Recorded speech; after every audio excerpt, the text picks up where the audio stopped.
Thanks for joining us on this new season of the Future of Faith podcast. Future of Faith develops and curates resources to help connect current and future generations with their faith lives. We do this through listening deeply, gathering information with wonder and curiosity, and scaling meaningful relationships. Visit futureoffaith.org for more information and to discover sacred tools for courageous connection. Well, welcome to the Future of Faith podcast. My name is Greg Arthur. I'm part of the team here at Future of Faith. In this season of the podcast, we are listening with great curiosity to stories of faith leaders from across the diverse and beautiful body of Christ. We want to learn, hey, what's God doing in the world and how are people pursuing their faith? And especially how might we cultivate the practice of sacred listening in our own lives and communities? And today, my guest is Nick Benoit. Nick, thanks for joining us. We're really glad to have you. It's my pleasure. My pleasure.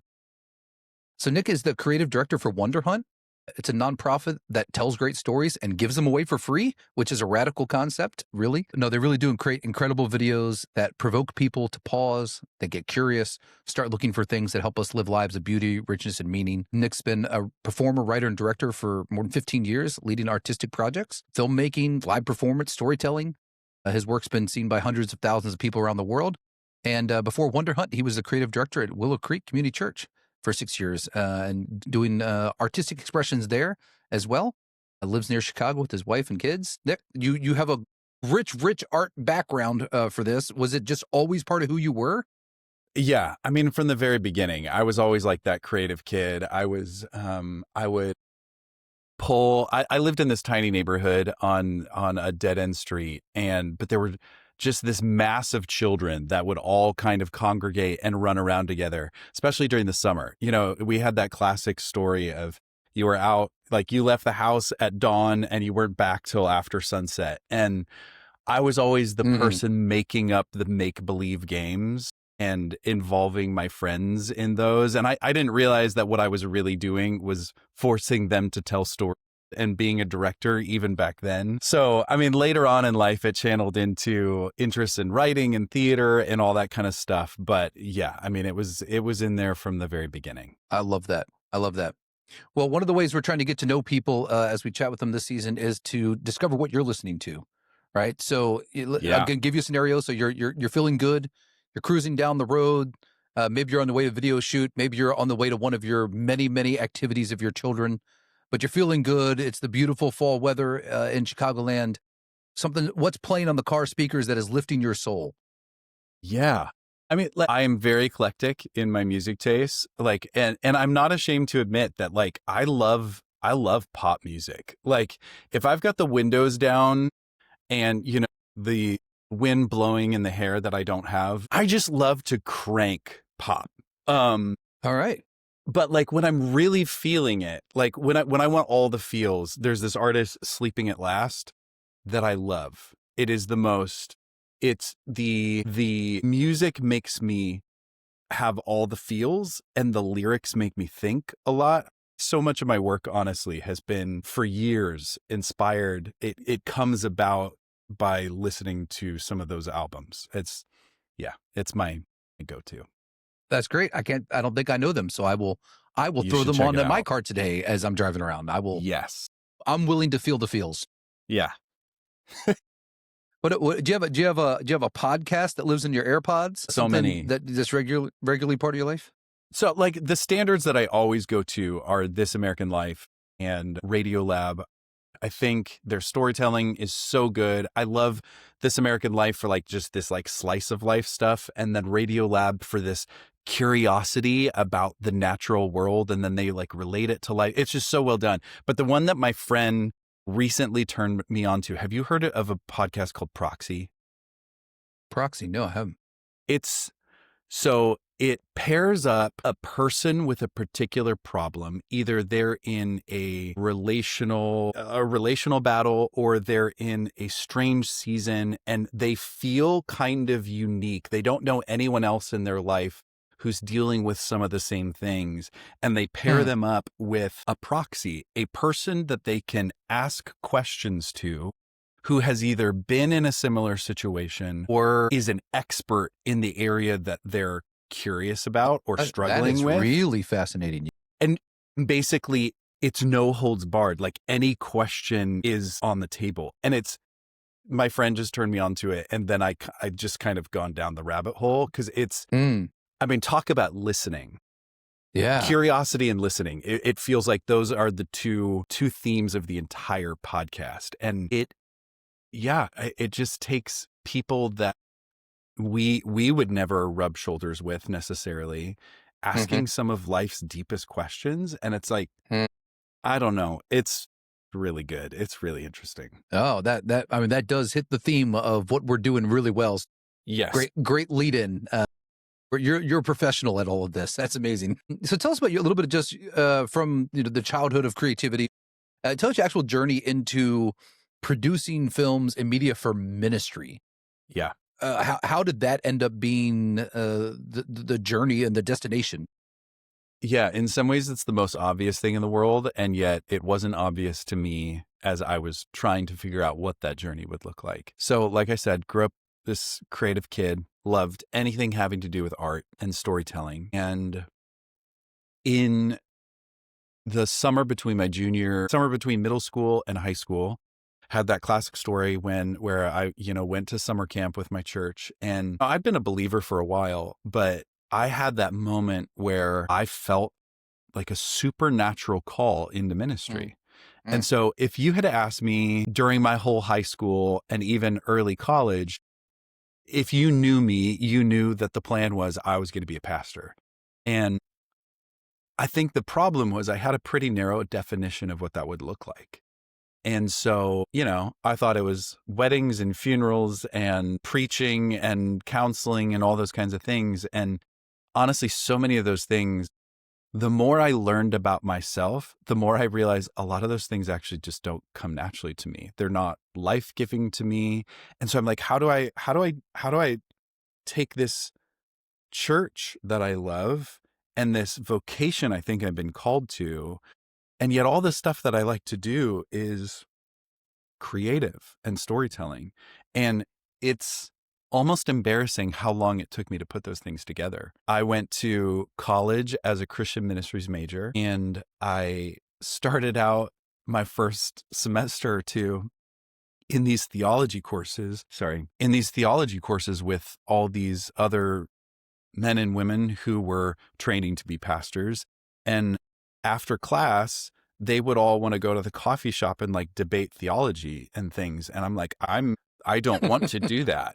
And I just would have been in the coffee shop, so I understand. I would have been in the coffee shop. I would have been there, right? Yeah, like the more that I looked around the tables I was sitting at, I was like, these aren't my people. I was spending all of my spare time in the theater building and in the art building. Those were my people. So I had this freak out moment, longer than a moment, I guess, where I dropped my major and became a communications major because it was the closest thing I saw to theater and storytelling. But I had this crisis of faith at the same time because I felt like I was turning my back on the thing God had called me to do. Therefore, I felt like I was turning my back on God. And there was about 6 or 7 years there during the rest of college and even post-college where I was pursuing this career in theater and storytelling and film and all that kind of stuff, and was the most unhappy I'd ever been. And I was so confused because it was this thing that used to bring me joy, and it wasn't enough joy. And I ended up having one of those come to Jesus moments where I ended up on my face in my bedroom just going, everything I've tried has failed. God, what in the world do you want of me? And no audible voices or anything, but that like very clear impression of, I already told you what I wanted.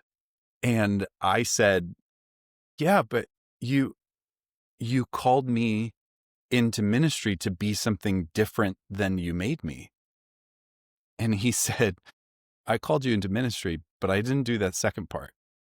And he just affirmed, I want you to be exactly who I made you to be and serve me. And I still didn't really have a lot of imagination for what that looked like. And so I said, all right, if you can find me a creative job in ministry, because back then there wasn't a lot of pictures of what that looked like. But lo and behold, I think it was like 3 or 4 months later, I was the video guy at a church in San Diego where ironically I ended up doing preaching and led small groups and was like in charge of adult discipleship as like a 20 something, which no one should give me that kind of responsibility. But anyway, it again reaffirmed for me that like, I think the way that I pastor, I think the way that I love, I think the way that I lead is actually through stories. So I became the creative director at a church in Orange County and then made my way to Willow where I was a creative director, where again, my experience at Willow Creek was an interesting one because there I saw a vision for how storytelling, worship, and teaching were all respected, respectable forms of pastoring. All of them were considered to hold weight. It wasn't just everything was a lead up to the message. All of those things were working in tandem. And on certain weekends, one of those might rise to the surface more than others. And it wasn't always the same one. And I witnessed the power of what I think I had believed in for a long time. So let's push into that a little bit, because that's a really beautiful way of describing the arts in worship and the church and the power of what it can be. Yeah. Which I think is a helpful corrective to the typical Protestant experience, evangelical experience. It's the elevation of the teaching of the word. Yeah. Right. We've reshaped historic worship to lead up to teaching. Yep. And the act of listening to teaching is what worship is. Yep. But the way in which you're talking about stories and curiosity certainly offer a different picture maybe for what can happen. So tell me about what are you passionate about that, or how have you seen that impact people's faith journeys or reshape a community to balance those and offer them in duality or, the different relationship maybe? Yeah, it was, like I said, I think in a perfect world on a given weekend, all of the elements would work together in tandem to express one idea. But a lot of times as a creative team, we weren't learning what the message was about until like Thursday, sometimes Saturday, when we were hearing it in the service for the first time. And so like when we're trying to write film scripts or deliver spoken words or even choose worship songs, like we didn't always have that information to go on. And so again, while in a perfect world, we wanted everything to speak the same message on any given weekend, that wasn't possible, but we wanted to always be sure they were speaking the same name. And so a lot of times we would plan 2 or 3 months in advance what stories we would tell. And sometimes those aligned with message, but a lot of times they didn't. And we started to learn to trust the Holy Spirit in the ways that the Spirit could speak through different things in equally powerful ways. And so like sometimes people would finish, so like worship and creativity was kind of the first half of our service. And then the second half was teaching. And sometimes halfway through the service, people are like, I definitely already got what God had me come here for today. And I loved the way that it would mark moments, and so many of the stories that we told stick in people's memories. Like they remember certain lines from a message or a passage or something like that. But again and again, people have told me, man, this story, it still replays in my mind. And I think it goes back to even what we see in the canon of Scripture. Like the Psalms they are essentially the worship music of the Bible, and they are filled with theology and experiences and raw honesty. And that's what we're experiencing week in, week out through music. And I mean, you look just at the teaching of Jesus, and there's this mix of storytelling and like fact, and I think so many times in our culture, we have elevated fact. We have elevated, truth. I'm not even sure what I'm trying to say. It's like the concrete way that teaching expresses truth has been elevated above the mysterious, open to interpretation, abstract and experiential ways that creativity expresses truth. And I think that's to our detriment. No, I agree with you 100%. And it's almost as if we have divided what it is to be human into these different sections that we think we can elevate over one another. And Yeah. we live under this delusion that we can just be thinking creatures. Yes. We have valued rationality and thinking, and we've shaped whole tribes of the church around this, that it is Yes. mental assent to a catechism and to creeds and whatever that is the experience of God at work in your life. And you need to overcome your emotions and suppress them and all of these other things you're feeling so you can think properly. Yep. That's an absurdist approach to being human. And So certainly well not said. biblical. It's not incarnational. Yes. It's not how we actually live. We just pretend that's how we live. Yes. It's so well said. So well said. It's like my wife can tell me over and over again that she loves me, and mentally I can, like you said, I can agree with that. And in some sense, in one facet, know that it's true.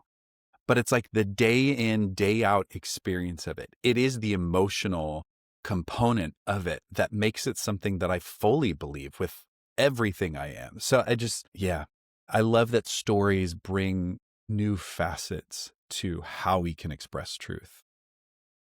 Yeah, and I wonder too if, as you've delved into storytelling and told stories in different ways, if you do you have like different categories for the types of stories you're telling, or what you hope they will do? Like one of the things in reading the parables, that it seems to me like Jesus had different approaches to storytelling, and quite often it was, I'm going to give you an everyday scenario that you would just relate to. It's simple, it's straightforward, Mm-hmm. and then there's the switch where here's the unexpected part that captures your attention. Sometimes Jesus uses stories where it's people caught in the midst of an antagonism or ideology or whatever, this barrier they can't see beyond, and he sort of just drops grenades, like just stories that are grenades to like Yes. blow up the story, and then he just walks away. He doesn't Exactly. explain it. He doesn't stick around for Q&A afterwards. It's just totally. like, in this situation, all you need, I got a grenade for you, and I'm out within that. Yes. So tell me about your approach to storytelling. Do you have these categories? How do you see them working in those ways? It is both the things. I mean, like you have just described exactly how I feel, because I think sometimes stories can be this like gentle guide where it like gives you a few handholds you understand to help you like grab onto something that you don't quite understand yet. Mm-hmm. And so you can use like metaphor and allegory, but man, Jesus, especially I think with storytelling, has so many, like you said, drop the mic kind of moments where he takes people, he confronts people who think they know everything, and he drops in a story that is not easily understood, that like it drops this like bomb of mystery into things they thought they knew. And if they'll let it, it will turn their thinking upside down. But like so many of the stories that Jesus told, like you said, he doesn't explain them. And that's what I love about stories is like, we treat so many stories as entertainment now. But the thing is, like, especially when Jesus was telling stories, when a rabbi would start telling a story, the implicit instruction was to lean forward and to begin asking. He's telling a story for a reason. There's a mystery in here for me to uncover. There's treasure to dig up here. Where is it? Can I find it? And I wish more of us approach stories that way, because I think all stories have something to teach us. Undoubtedly. And I guess maybe that the posture you're naming is part of what we can learn of the leaning in and the valuing of a story is going to be told. And I think especially when it comes to just hearing somebody's story, their life story, their experiences, that posture maybe opens up the possibility of learning, receiving, certainly of making that person feel valued, but also of like receiving something differently because we're listening, having leaned in. Yes. No. Yeah. There are so many aspects to listening that I think storytelling draws out of us. I learned a long time ago to listen closely to the world around me. I started living with the assumption that since God is the author of everything, I think he's left his signature on everything. Therefore, if you dig one layer deeper on any object, any circumstance, any human, I think you're going to find God there. It has taught me to listen to my life, to listen to the world around me and to listen to others with so much more curiosity, because I'm constantly asking the question, like, God, you're in here somewhere. And even if you're not a storyteller, even if I have the job of, I always have to have new ideas. And so very naturally, I have to constantly be listening and trying to find those ideas. But even if you're just a human existing in the world, we are constantly engaging with things and situations, but especially with people who have the imago Dei on them, who are the very image of God. And I think it's up to us to lean in and listen and try to find it, especially at those moments when it's least visible to us. But like that's the start of any story for me. But then I think also storytelling invites us to sit in someone else's shoes. Man, I've been getting rocked by that recently. But we're working on a piece that is about the prodigal son, and we wanted to kind of upend the context of it a little bit. And so I have this story from when I was a little kid where I got in an argument with my brother. We were always in arguments. My mom steps in, and I felt like she was always taking his side. And so I shouted, "I hate you. I wish you were dead," and knew there would be repercussions to saying something like that. And so I decided to grab all the graham crackers and pudding cups I could and run away. And I lived in the woods for about...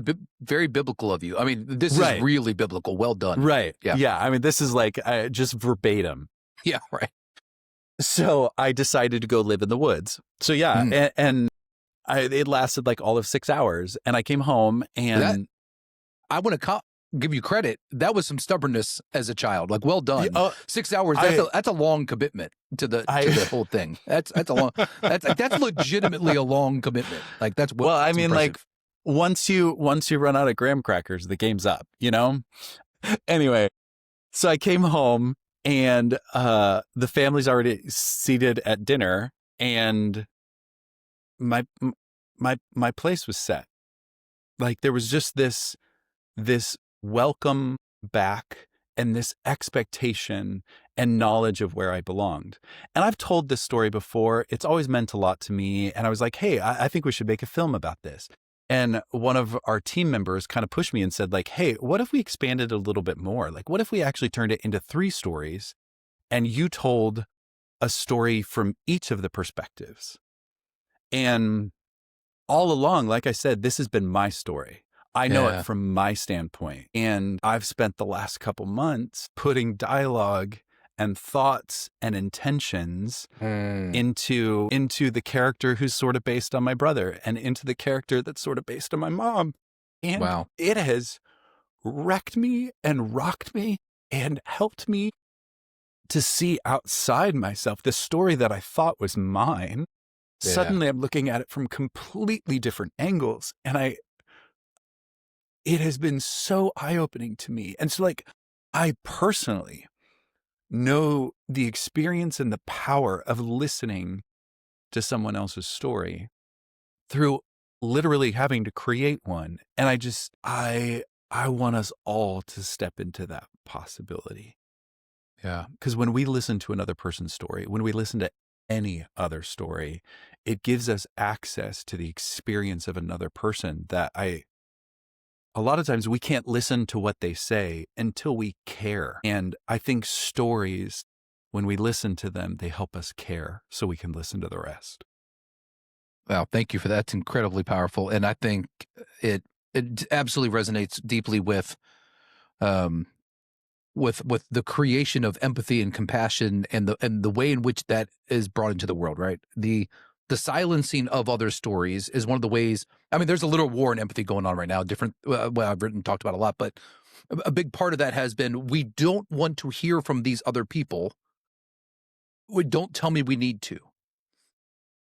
The kingdom invites us into this experience, right? Like every image we have of the church in the New Testament is this wildly diverse group of people who have no business being together, who have to cross over every possible cultural barrier, ethnic barrier, masters and the enslaved, right? People who have been exploited.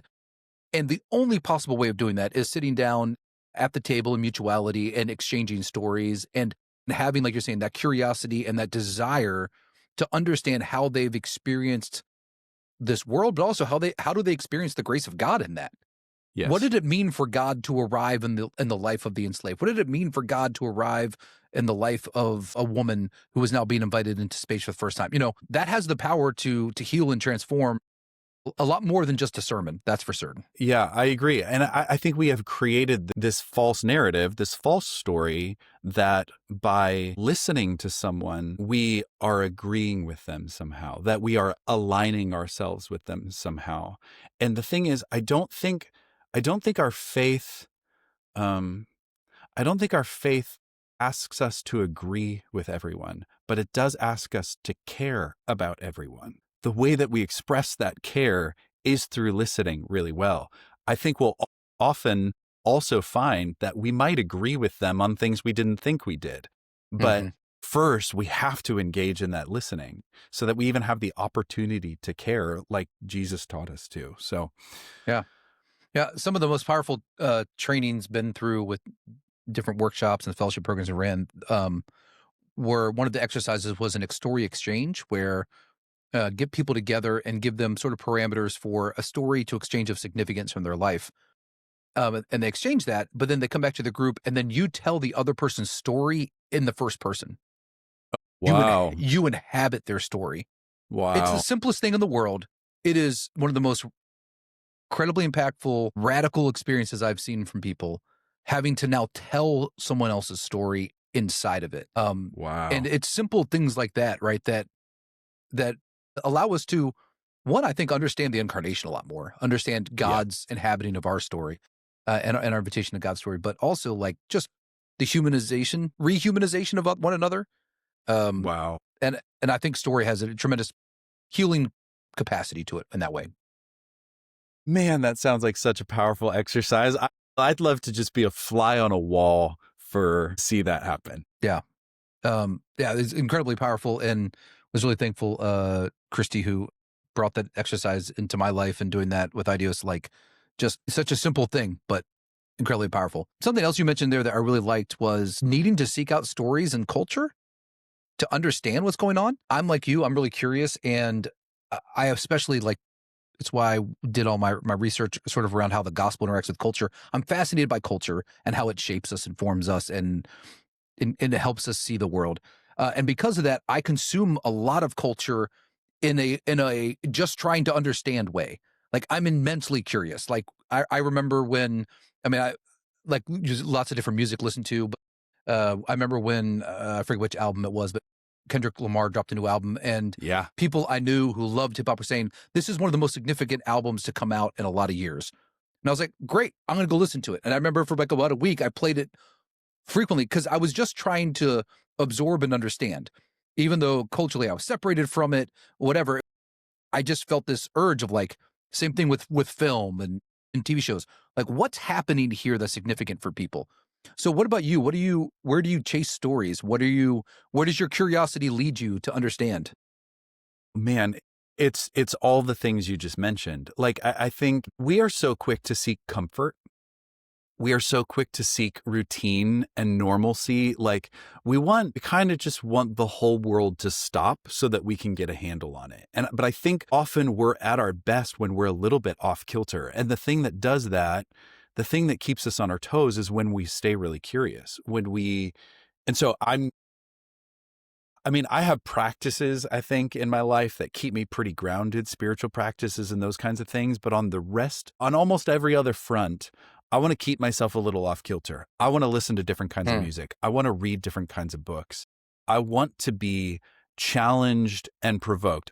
Don't get me wrong. Sometimes I literally just want to go on vacation and read a novel that means nothing, like just total beach read. Yeah. But like the rest of the time, it's like, I want to dig into philosophy over here, and I want to read this book on neuroscience and anxiety and distraction and microbiology. And again, I think it's been the thing that has brought that out in me is living with the assumption that everything speaks the name of Jesus. And if I'll dig just a little bit deeper, and so I want to see him everywhere. Like, I want to see him in your story. I want to see him in my story. I want to see him in the story that our bodies tell us in biology. I want to see him in sociology and the way that cultures are interacting with one another. Like, I want to see that story written everywhere. So all the influences, bring them on. Yes. I think you and I could probably just have a whole 4 or 5 separate conversations about like, well, here are the 20 things I read this year that I was just curious about. Well, that'll be a different podcast series of Nick and Greg are curious about things, right? Yeah, exactly. We'll talk through some of that. So you guys make these really, really beautiful stories, these videos that you give out for free for the church to use. How do you envision, how do you dream about those resources serving the? Yeah, there's kind of 2 fronts that we're trying to operate on. One, we want to resource the church. We love the church. Most of us who are a part of Wonderhunt have worked full-time in ministry. We know what that grind is like. We know, we know for those creative folks how hard it is to constantly be generating ideas. And we also know for those people who don't have any creative folks on their team that there's still this desire to have infusions of a different form of truth-telling. And so we want to resource the church. That's why we give everything away for free, because we used to work at really well-resourced churches, and we would regularly get calls of like, hey, could we use that film? And we would give everything away that we possibly could, but so many things were like tucked behind licensing deals and all these kinds of like red tape, copyright kind of stuff. And we just said, what if we could, one, not just be doing this for one church, but what if we could do it for all the churches? And what if we could cut out all that red tape? And so our goal is that churches would use our films, and a lot of them are going to use it to set up a message or something like that. But the goal at the heart of it is that through storytelling, people would recognize and experience an aspect of God in a new way. Like, we've heard from people who are like, hey, I've heard a million times that God loves me, but I watched this film and I felt it. And like, that's a different form of knowing. And we want to give that gift. And so we want to resource churches in that way. But then also, like, for individuals, we want to be there for them too. People who are exploring their faith or who are not persons of faith whatsoever, but they're coming with questions and they want to experience God in, maybe they're not ready to step foot inside a church, but they're curious about stories like Jesus told. Stories that paint these expansive pictures of God's character and his kingdom. We want to invite people into the gospel through stories. My church, we've used a number of the films in different ways. So I'll share a story with you. Just, I think it'll be a blessing back to you. So this summer we were just doing this summer. It's different, less people are there. We had a week or two where like, oh, every musician's on vacation. I guess we'll do things other than sing this week. I think you can have worship without singing. Anyways, but we had several weeks where we used the films and we used them and then had like a time of reflection afterwards for people. So literally just set it up, showed it, and then we're a smaller congregation so people can get up and talk, but we literally just invited people to come up and offer reflections and or a prayer response to the film. Wow. And just to name what did you receive? Where was God speaking to you? What was happening within it? And it's the one film, it's the one where you drink orange juice in the pancake house. Is it called orange juice? Yeah, it's called orange right? juice. Okay, we keep it pretty simple. Right, orange juice. I really like when something is named, it tells you what it is, right? The orange juice one. And had shown it, and we were inviting people up to just sort of offer prayerful reflections on where they'd been living in scarcity or where God was providing abundance. This is a joyful reflection. And, my friend John gets up to share, and John is a widower and had been sort of isolated in life for a number of years, caretaking for his wife who was ill. And after she had passed, he had found our community and had gotten married and was just gone through this real change in his life. And he got up and he just offered this commentary about how his cup of orange juice had just been empty for a long time, and God refilled his cup, and that was his prayer. God refilled my orange juice. And it was this deeply meaningful thing for us as a congregation to like hear this testimony of abundance. And it's become like a meme in our culture. Yes. Right? Of like, I got another cup of orange juice. God has shown up and done that. So anyways, as a story creator, I just wanted to share that with you because I hope that would be that means the world. And again, like I think sometimes these metaphors that come through stories give people common language. Like we're about to release this whole project called Rodeo, and it is 3 episodes, each focused on a different rodeo event. And each one is a metaphor for a different challenge in mental health. When people are struggling with anxiety, depression, compulsive behaviors, like all of these kinds of things, even trying to find language to explain that to someone else, even like if you're asking for a prayer request or you're asking for help, or you're just trying to like invite a friend into your world, finding common language for those things is so challenging. And our hope is that through metaphors, through pictures, through things like orange juice and bull riding, that we can create common language that become those memes or just like common ground for people that, the story you just told is exactly why we do this. Well, thanks be to God, and thank you for the work you're doing, because I've seen the power of it firsthand, and I know that is one little slice of people who are engaging with your stories and finding that God's in them. Christ is in all of it, and there's something to discover for it. So if people want to connect with your work, where do they find you, and what can they expect? Yes. We are at wonderhunt.co. You can visit there. You can see our whole film library, and you can actually search it by passage, by topic, by theme, all of those kinds of things. You can sort it by holidays, because we've got movies for Christmas and we've got movies for Easter and everything in between. So I'd love it if maybe you get curious for your church, or maybe you just get curious personally. I think if you go there and engage with them, I think God will meet with you. I 100% believe that to be true. And offer testimony from my own life and from the people in my life who, after we showed some of your videos, went back and found them and like, well, I just watched them all now, and I'm trying to figure out my favorites. And they, I'm like, well, fantastic. I'm glad to hear it. So Nick, thanks so much for the work you're doing, but also just for sharing some of your story and what keeps you curious and pursuing God. I hope it's an encouragement and a way for people to think about their own curiosity and the power of listening to others and how God may use that, to help bring healing and change in our world. Thank you so much. This is a pleasure.